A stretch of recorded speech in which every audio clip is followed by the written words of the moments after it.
Okay, so today we're going deep on a couple of college football matchups that might seem a little out of the ordinary at first glance. Yeah, they're definitely not your typical big-time rivalry games or anything like that. Right. We're talking about two games between the UMass Minutemen and the Georgia Bulldogs.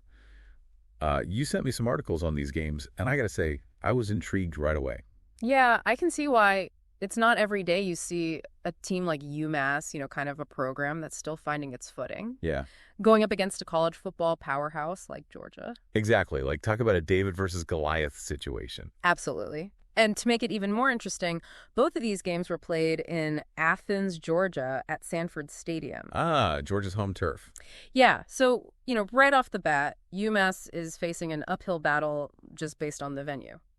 So let's lay the groundwork here a bit. For those who might not be totally familiar with these two programs, can you give us a quick rundown of where they stood at the time of these games? Sure. So we're looking at UMass, a team that's relatively new to the football bowl subdivision, which is, the top tier of college football. Yeah, the big leagues. Exactly. And they're still trying to establish themselves, build a reputation.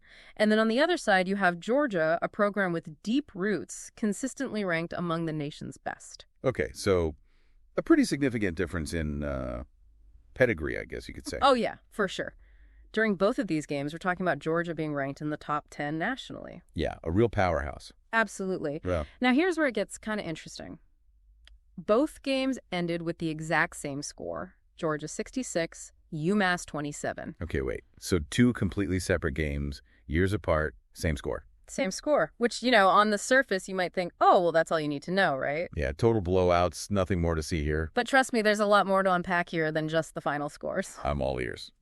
Okay, so let's rewind to the first matchup. This was in 2018, right? 2018. Yep, Georgia was ranked 5th in the nation at the time, and they just absolutely dominated, racking up a mind-boggling 701 total yards on offense. Wow, 701. That's got to be up there in their record books, right? It is. It was the second highest total in Georgia's history. Wow. Now, this game also featured a pretty memorable performance from a young Justin Fields, right? Oh, absolutely. Fields was just a freshman quarterback at the time, but he really showed flashes of his potential in this game, rushing for over 100 yards. Yeah, which is pretty impressive for a Georgia quarterback, isn't it?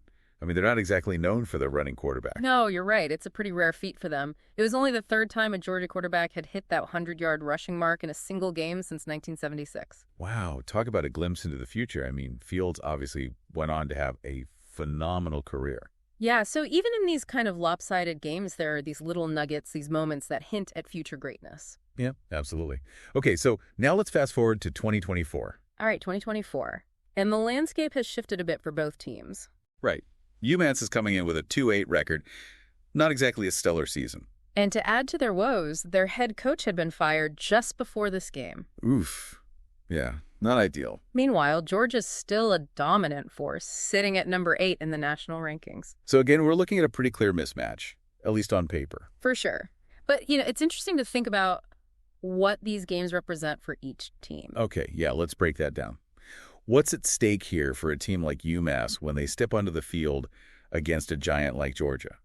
Well, for UMass, it's kind of like, what can you gain from this experience? The odds are stacked against you. Right. But maybe it's about more than just the win or loss column. Okay, I like where you're going with this. Yeah.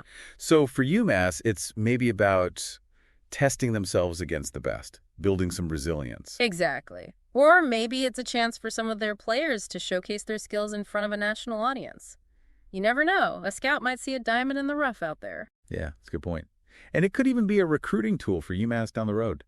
Yeah. Come play for us. You'll get to go up against the top programs in the country. Right. And for Georgia, obviously they're expected to win these games. Yeah. But it's still a valuable opportunity for them to maybe fine-tune their strategies. Okay. Yeah. Work out some kinks. Exactly. Give some playing time to younger players, those who might not get as many snaps in a closer game. Right. So it's kind of like a high-stakes scrimmage in a way. Yeah.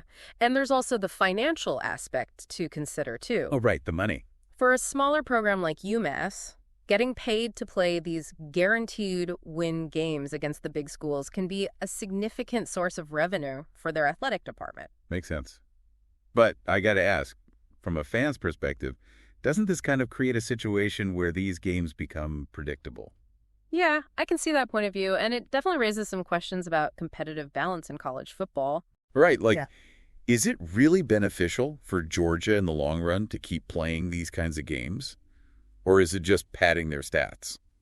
That's the big question, isn't it? And it's something that people are debating more and more these days. It's interesting to think about, okay, so we've got these two seemingly mismatched teams, two identical scores, but when you peel back the layers, there's actually a whole lot more going on here. Yeah, for sure. We've got these underlying storylines about player development, financial realities, the whole idea of competitive balance in college football. And it really makes you think about the bigger picture, right? Like, what's the role of these kinds of matchups in the evolving landscape of college football? Right. Are they just a necessary evil, or are they something that needs to be re-examined, maybe even restructured? It's a fascinating question, and one that I think deserves a lot more attention. Absolutely. Well, on that note, we've reached the end of our deep dive. But I think we've given everyone plenty to think about. I hope so. Thanks for joining me. Until next time. Today is your lucky day. Today is the day that our $3 website works for you, paying you directly to your PayPal daily. Imagine $3 ongoing continuous payments to your PayPal account.